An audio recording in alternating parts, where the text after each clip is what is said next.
सामवेद के श्लोक नंबर 822 में बताया गया है कि जीव की मुक्ति 3 नामों से होगी, यानी 3 नाम 3 मंत्र हैं जो पूर्ण गुरु देता है। इसमें सबसे पहले ओम नाम है, दूसरा शतनाम है। शतनाम के अंदर जो मंत्र है वो तत् है। ये तत् कोई मंत्र नहीं है जाप करने का, ये संकेत में है, कोडवर्ड में है। सतगुरु रामपाल जी बताएंगे कि वो वास्तविक मंत्र क्या है। और तीसरा सारनाम है जिसको शत कहते हैं। शत कोई जाप करने का मंत्र नहीं है, सत कोडवर्ड है। इस कोडवर्ड के पीछे कौन सा मंत्र है जिसका जाप करना है, यह सतगुरु रामपाल जी बताएंगे। यही गीता जी भी प्रमाण देती है कि ओम तत् शत, ओम तत् शत, ये गीता जी में लिखा हुआ है। ओम तो सीधा सीधा इस काल का मंत्र है, ब्रह्मा विष्णु महेश के पिता का, ब्रह्म का। शत और तत् ये सांकेतिक हैं, ये सतगुरु रामपाल जी के पास है और किसी के पास नहीं है, ना कोई अन्य इन मंत्रों को देने का अधिकारी है। ओम तत्सत और श्री गुरु ग्रंथ साहिब में भी इसी सतनाम जपने का इशारा कर रहा है। शतनाम कोई जाप करने का नहीं है, यह तो उस नाम की तरफ इशारा कर रहा है जो एक सच्चा नाम है। अब जैसे सिख समाज से जुड़े भाई बहन सतनाम वाहिगुरु, सतनाम वाहिगुरु इस प्रकार से जाप करते हैं, जबकि भाई और बहनों सतनाम कोई जाप करने का मंत्र नहीं है। सतनाम तो उस मंत्र की ओर संकेत है। सतनाम यानी सच्चा नाम। वो सच्चा नाम क्या है, वो सतगुरु रामपाल जी के पास है। सतनाम के अंदर 2 मंत्र हैं, वो 2 मंत्र सतगुरु रामपाल जी के पास है। खाली सतनाम सतनाम सतनाम सतनाम करने से मुक्ति नहीं होगी, आध्यात्मिक लाभ नहीं होगा। जिस प्रकार रोगी व्यक्ति मेडिकल की दुकान पर जाकर कहे कि भाई मुझे दवाई दे दे, दवाई दे दे, दवाई दे दे, खाली दवाई करने से आपको वो रोग की असली दवाई नहीं मिलेगी। मान लीजिए आपके पेट में दर्द है, आपको पेट के दर्द की दवा चाहिए और आप मेडिकल पर जाकर कह रहे हो भाई मुझे दवाई दे दे, दवाई दे दे, दवाई दे दे। अब मेडिकल वाला कहेगा भाई मेरे पास में तो सारी दवाई है, तुझे कौन सी दवाई दे दूं? डॉक्टर ने तुझे दवाई का नाम भी तो लिख के दिया होगा, तुझे कोई पर्ची भी तो बना के दी होगी। ना ना ना, मुझे तो दवाई दे दे। तो भाई ऐसे दवाई नहीं मिलेगी, ऐसे आप उस रोग से मुक्त नहीं हो पाओगे। तो ठीक इसी प्रकार भाइयों और बहनों, असल में शतनाम क्या है? शतनाम के अंदर वो 2 मंत्र कौन से हैं जिनका जाप करना है? वो सतगुरु रामपाल जी के पास है। शतनाम तो केवल संकेत है सच्चे नाम की तरफ। इसी तरह ये सारनाम भी अकेला ओम मंत्र किसी काम का नहीं है। ये तीनों नाम व नाम देने की आज्ञा मुझे, यानी सतगुरु रामपाल जी कह रहे हैं कि मुझे मेरे गुरुदेव स्वामी राम देवानंद जी महाराज द्वारा बख्शीश है। अब भाइयों और बहनों, ये बहुत ही गहरा रहस्य है। अभी आप सतगुरु रामपाल जी के ज्ञान से कोसों दूर हैं। जब आप इनका ज्ञान समझेंगे, नाम उपदेश प्राप्त करेंगे, तब आपको धीरे धीरे ये गूढ़ रहस्य समझ में आएगा कि क्या सतगुरु रामपाल जी का भी कोई गुरु है? क्या पूर्ण गुरु का भी कोई गुरु होता है? क्या जगत गुरु का भी कोई गुरु होता है? जगत गुरु तो उसे कहते हैं जो पूरे संसार को ज्ञान दे। फिर भला जगत गुरु किसको गुरु बनाएगा? और जगत गुरु तत्वदर्शी संत की भूमिका तो खुद कबीर भगवान ही अदा करते हैं। तो कबीर भगवान ने फिर गुरु बनाने की क्या आवश्यकता है? तो भाई और बहनों, ये बहुत ही गूढ़ रहस्य हैं। ये आपको धीरे धीरे समझ में आएंगे जब आप ज्ञान की गहराई में जाओगे। सतगुरु रामपाल जी ने आदरणीय राम देवानंद जी को 17 फरवरी 1988 को अपना मुंह बोला गुरु धारण किया, क्योंकि सतगुरु रामपाल जी वही कबीर भगवान है जो कबीर भगवान आज से 650 साल पहले बनारस के काशी में प्रकट हुए थे। और उस समय उन्होंने गुरु पद को बनाए रखने के लिए, गुरु मर्यादा को बनाए रखने के लिए, गुरु परंपरा को बनाए रखने के लिए उन्होंने एक अच्छी आत्मा पंडित रामानंद जी को अपना मुंह बोला गुरु धारण किया। ठीक वही लीला वर्तमान में चल रही है। सतगुरु रामपाल जी स्वयं कबीर परमात्मा हैं, जगत गुरु हैं। इन्होंने गुरु बनाने की आवश्यकता नहीं है, लेकिन गुरु परंपरा को बनाए रखने के लिए, गुरु मर्यादा को बनाए रखने के लिए इन्होंने एक अच्छी आत्मा आदरणीय राम देवानंद जी को अपना मुंह बोला गुरु धारण किया और आगे आप और हमें ज्ञान समझाया। ये बातें हमें बहुत अच्छे से उस समय समझ में आएंगी जब हम सतगुरु रामपाल जी से उपदेश लेकर और ध्यानपूर्वक उनके सत्संग सुनेंगे। तो गुरुदेव भगवान स्वयं को छुपाते हुए कह रहे हैं कि ये तीनों नाम व नाम देने की आज्ञा मुझे मेरे गुरुदेव स्वामी राम देवानंद जी महाराज द्वारा बख्शीश है। जो कबीर साहिब से पीढ़ी दर पीढ़ी चलती आ रही है। पहले आप सत्संग सुनो, सेवा करो, जिससे आपका भक्ति रूपी खेत सवर जाएगा। यानी फिर ये बातें आपको धीरे धीरे धीरे धीरे सत्संग सुनने से और सतगुरु की सेवा करने से आपको समझ में आने लगेंगी। कबीर मानुष जन्म पाए कर नहीं रटे हरि नाम, यानी जो व्यक्ति ये अनमोल मनुष्य जन्म प्राप्त करके और परमात्मा की साधना नहीं करता है, परमात्मा की भक्ति नहीं करता है, तो कहते हैं जैसे कुआं जल बिना फिर खुदवाया किस काम। जिस प्रकार आपने कुआं खुदवा लिया, पानी उसमें है ही नहीं, तो भैया फिर वो कुआं खुदवाने का क्या फायदा। ये मनुष्य जन्म तो प्राप्त कर लिया, और मनुष्य जन्म किस लिए मिला, किस लिए दिया भगवान ने? पूर्ण गुरु की शरण में आकर शास्त्र अनुकूल भक्ति करके मुक्ति करवाने के लिए। और वो काम हमने शुरू किया ही नहीं, तो ये मनुष्य जन्म तो हमारा बर्बाद है, व्यर्थ है। अभी तक हम मनुष्य जन्म का फायदा नहीं उठा पा रहे। मानुष जन्म पाए कर जो नहीं रटे हरि नाम, जैसे कुआं जल बिना फिर खुदवाया किस काम। एक हरि के नाम बिना ये राजा ऋषभ हो, ऋषभ यानी गधा, खच्चर। कहते हैं एक हरि के नाम बिना, हरि यानी परमात्मा भगवान। हरि का मतलब यहां पर कोई श्री विष्णु जी नहीं है, हरि परमात्मा का नाम है। हरि का मतलब होता है जो हमारी पीड़ा हरे, जो हमारे संकटों को हरे, जो हमारे कष्टों को हरे, जो हमारे जन्म मरण के रोग का हरण कर दे, समाप्त कर दे, उसको हरि कहते हैं। तो वो हरि है कबीर देव, कबीर साहेब, जो वर्तमान में सतगुरु रामपाल जी के नाम से धरती पर प्रकट हैं।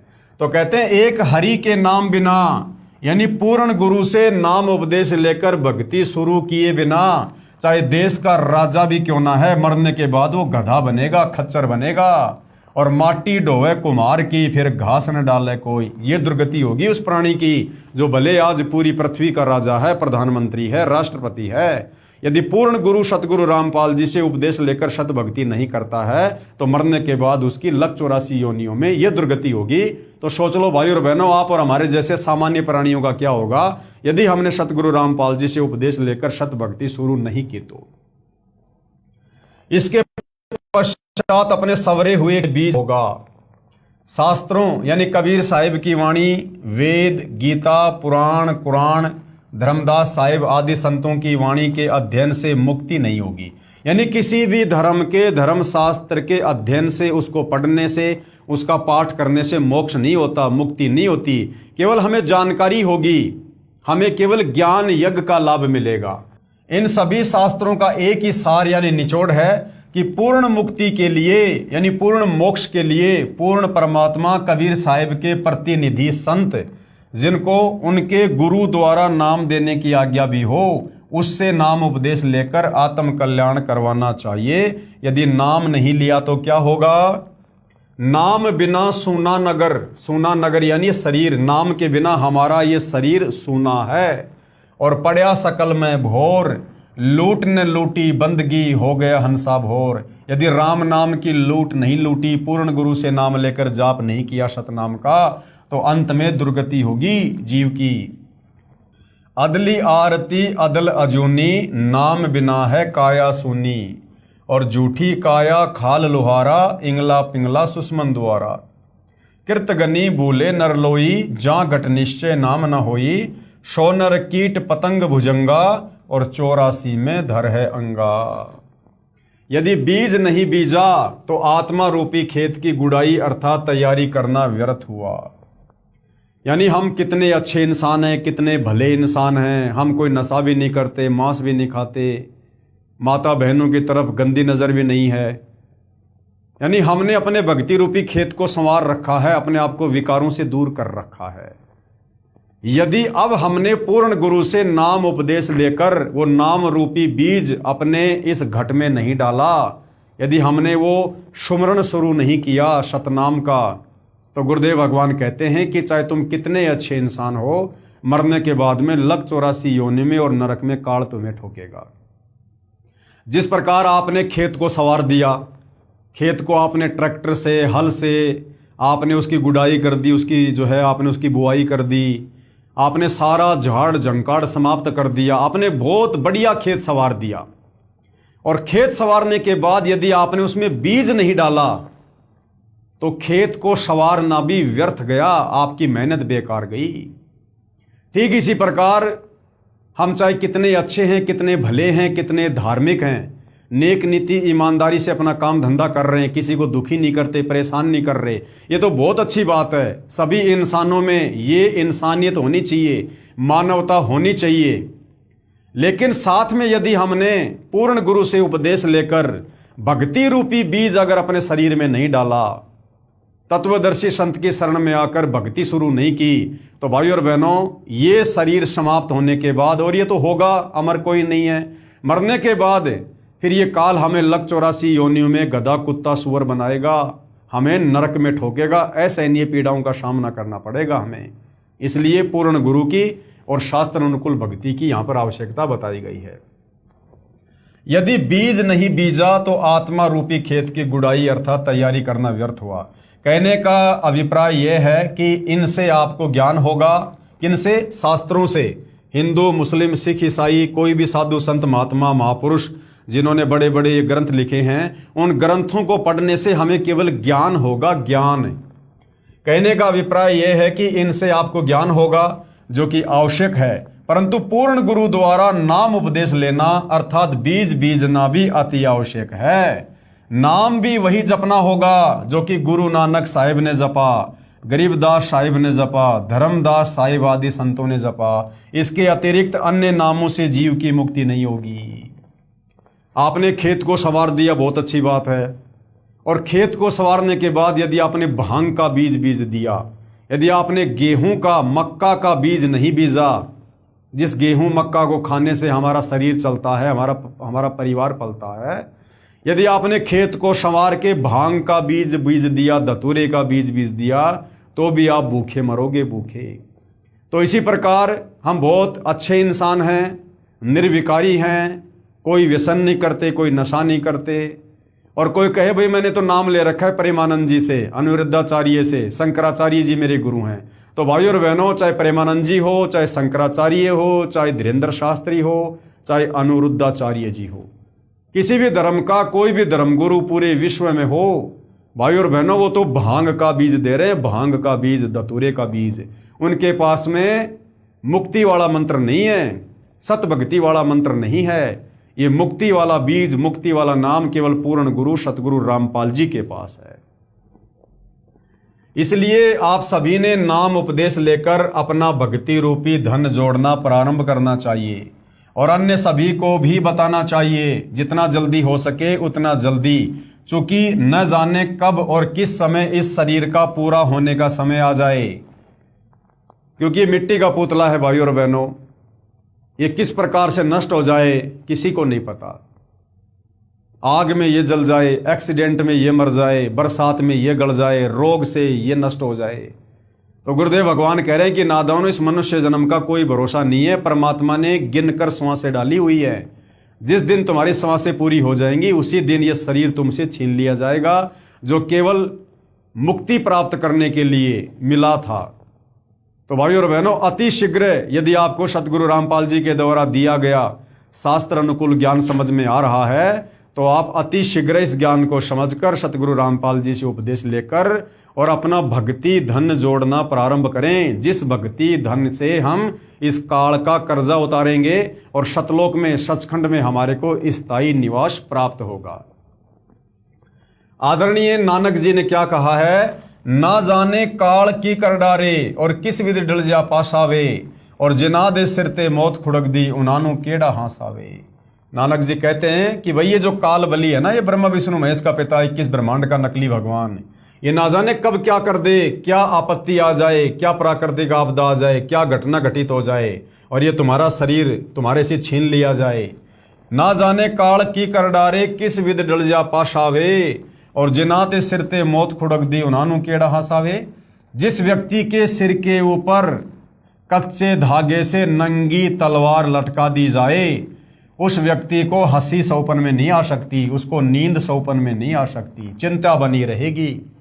तो जब आपको ये ज्ञान समझकर ये बात समझ में आ जाए कि भाई ये तो 21 ब्रह्मांड काल का है, काल का, और सबकी खोपड़ी पर काल बैठा हुआ है, ना जाने कब किसकी चुटिया पकड़ कर ले जाए, कब किसकी मृत्यु कर दे, कब किसका शरीर छुड़वा दे।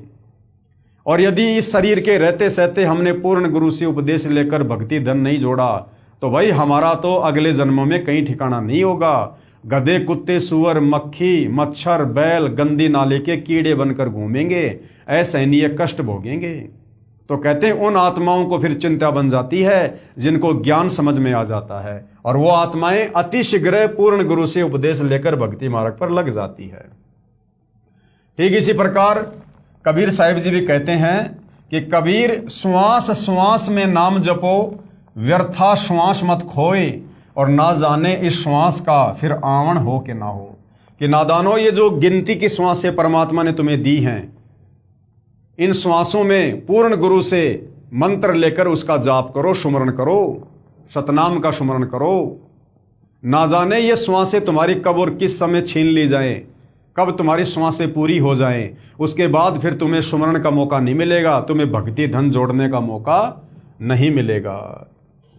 सतगुरु सोई जो सार नाम दरड़ावे, और गुरु कोई काम न आवे। गुरु भी कौन? किस गुरु से उपदेश लेकर भक्ति करने से भक्ति धन जुड़ेगा? जिस गुरु को सार नाम देने का अधिकार हो, जिस गुरु के पास में सार नाम हो, सार शब्द हो। कहते हैं और गुरु कोई काम नहीं आएगा, चाहे कितना बड़ा आचार्य शंकराचार्य क्यों ना हो, चाहे कितना लंबा नाम क्यों ना दे दे मनमुखी।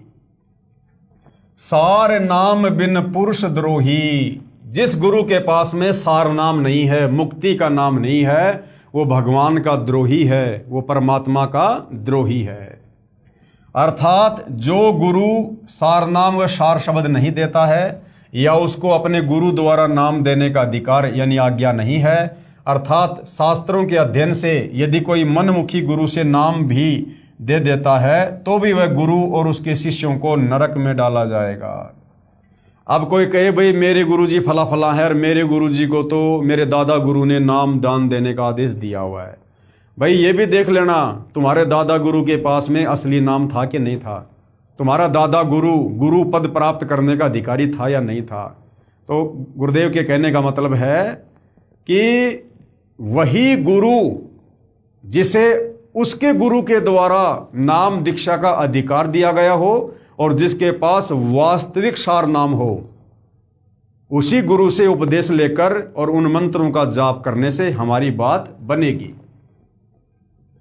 वह गुरु भगवान का दुश्मन है, विद्रोही है, उसे भगवान के दरबार में उल्टा लटकाया जाएगा, जिसके पास में सार नाम और सार शब्द नहीं है और जिसे अपने गुरु के द्वारा नाम दीक्षा देने का आदेश नहीं है।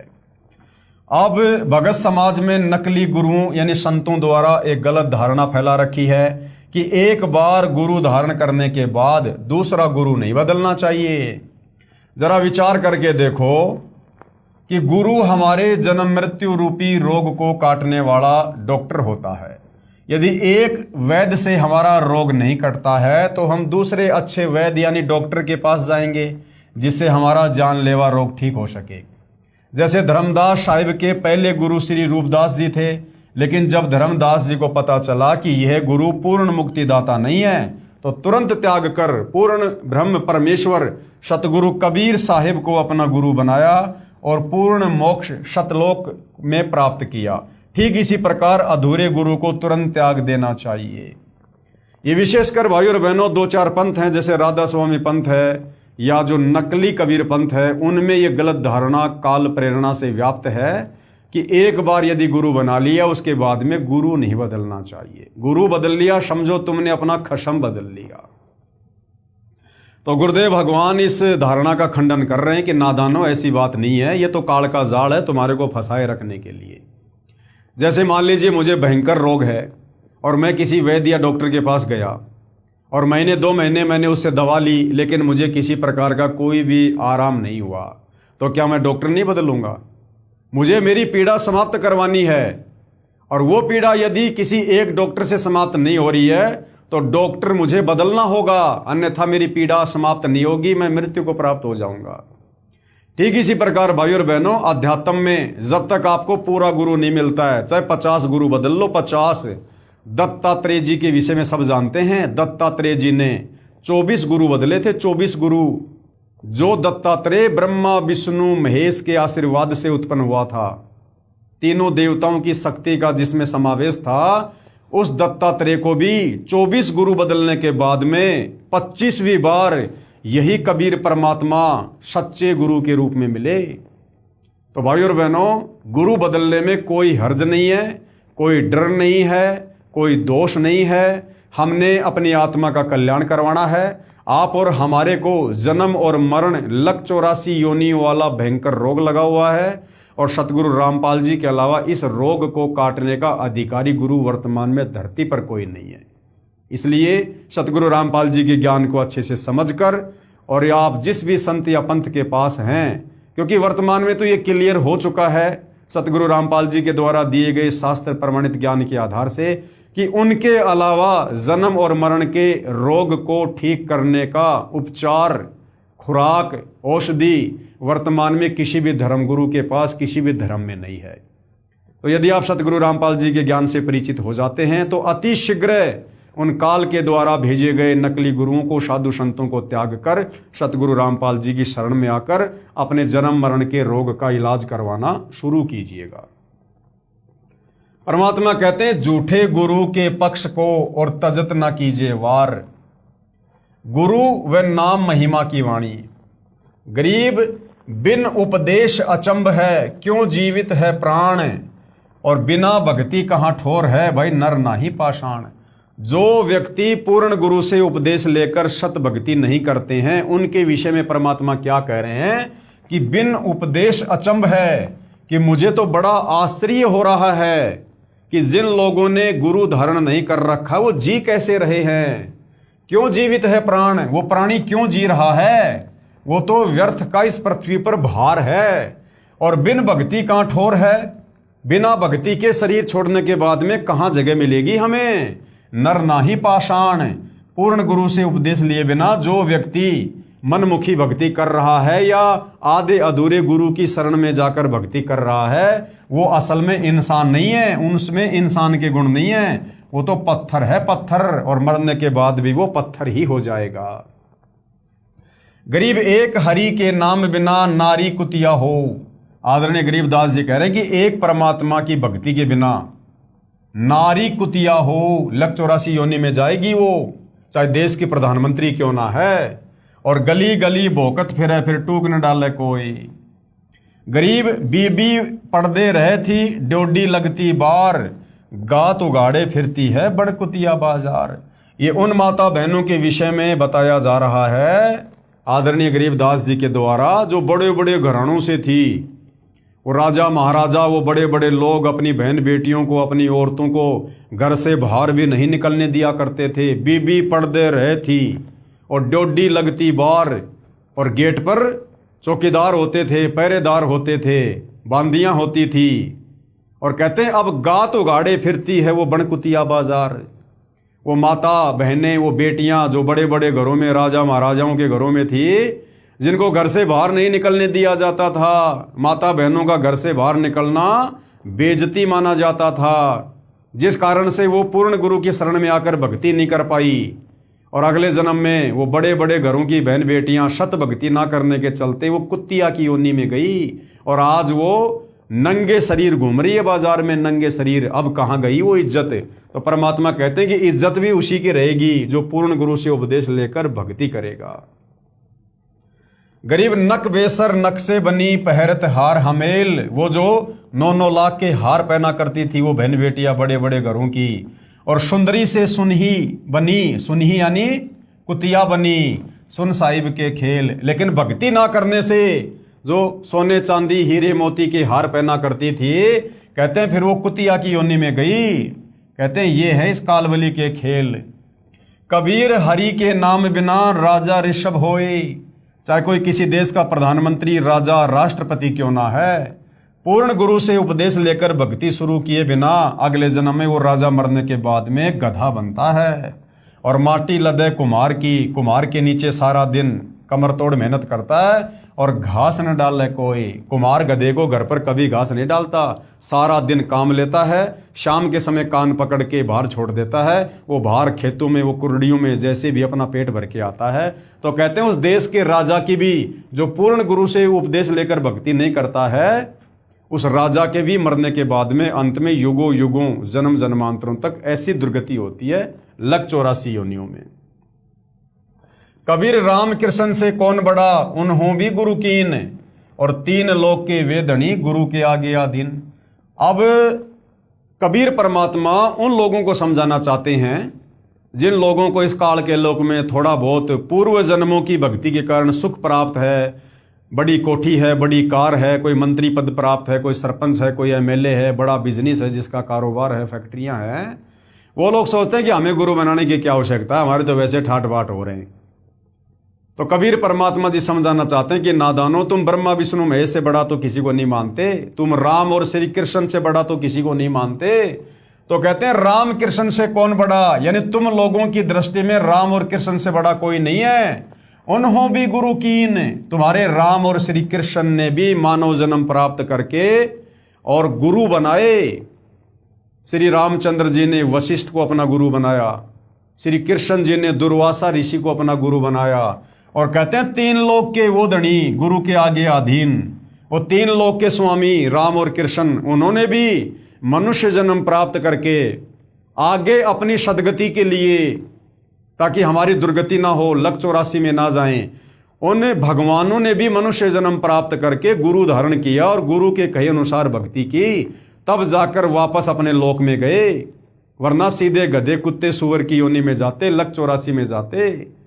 तो गुरुदेव भगवान समझाना चाहते कि नादानो, जब राम और कृष्ण अर्थात ब्रह्मा जी ने, विष्णु जी ने, महेश जी ने भी इस पृथ्वी पर आकर अवतार लेकर और गुरु बनाकर भक्ति की, तो तुम्हारी क्या औकात है 2 कोटि के जीवों की।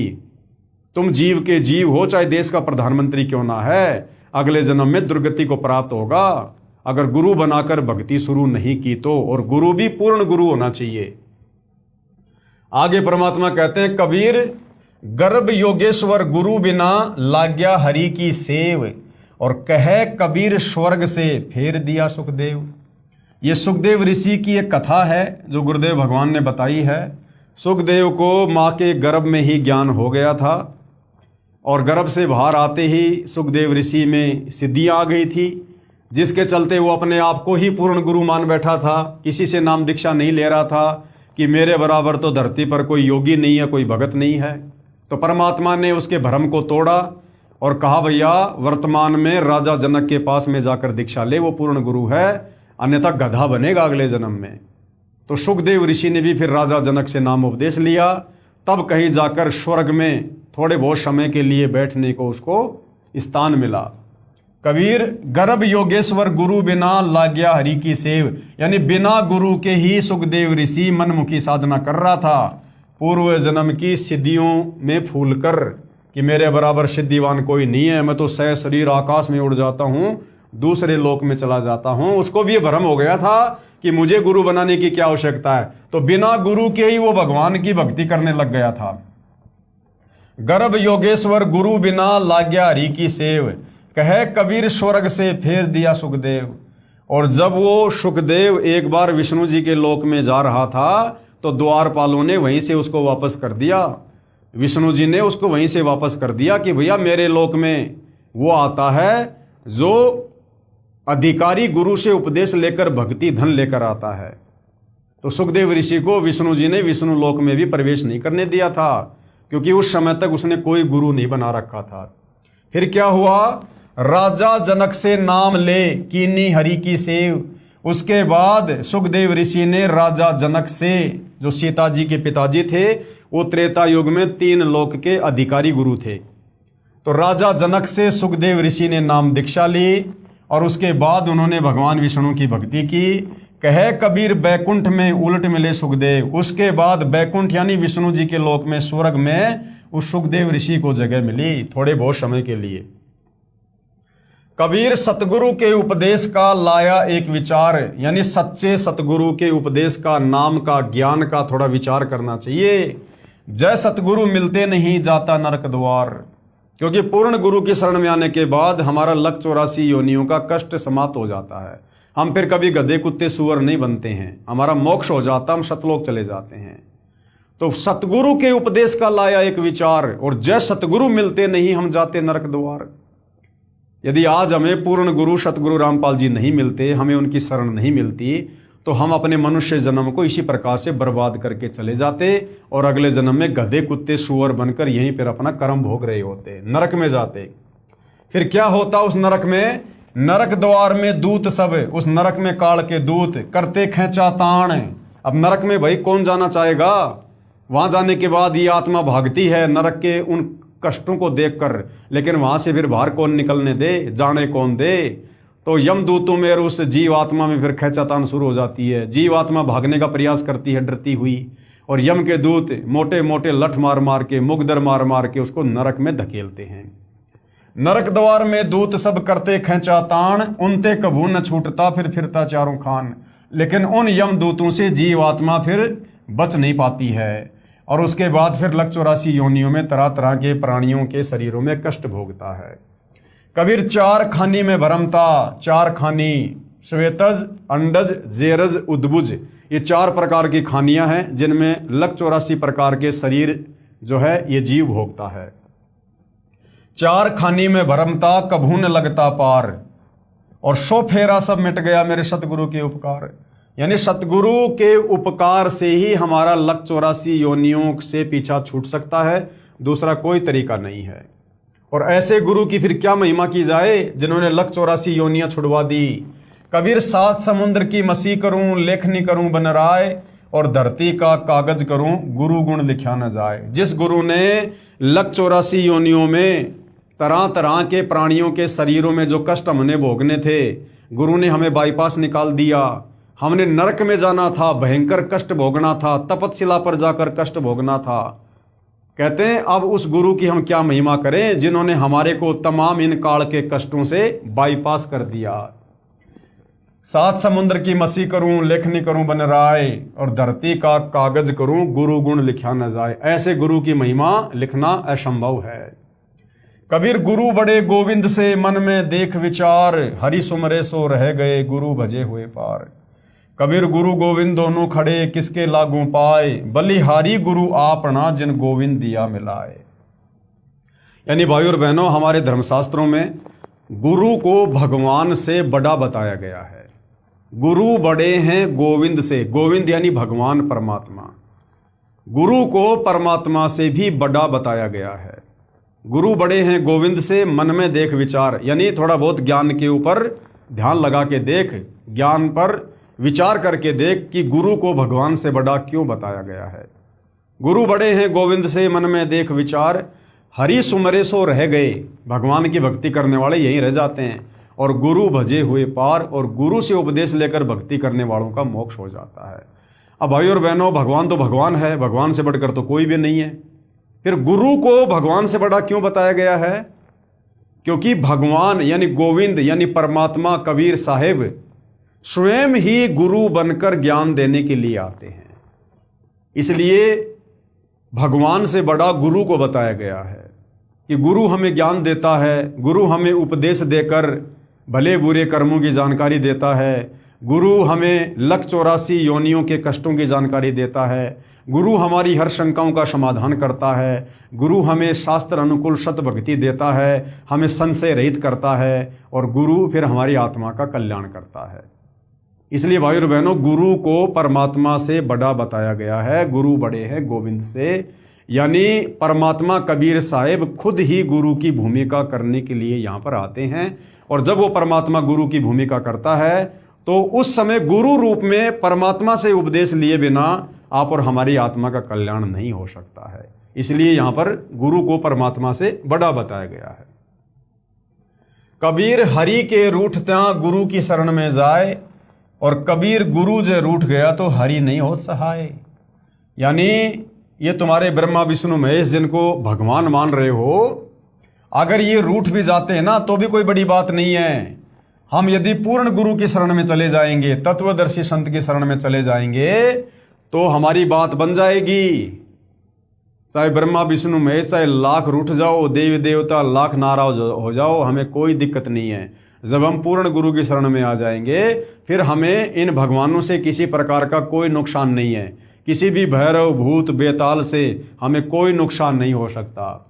और कबीर गुरु से रूठ गया। और भाई अगर किसी ने अपने गुरु जी को ही रूठा दिया, गुरु जी को ही नाराज कर दिया मर्यादा तोड़ के, तो कहते हैं फिर तुम्हारे ये ब्रह्मा विष्णु महेश, तुम्हारे ये भगवान भी तुम्हारे किसी काम के नहीं, फिर कोई लाभ नहीं मिल सकता। लख 84 योनि से जन्म मरण के रोग से फिर तुम्हारी भगवान तुम्हें बाहर नहीं निकाल सकते।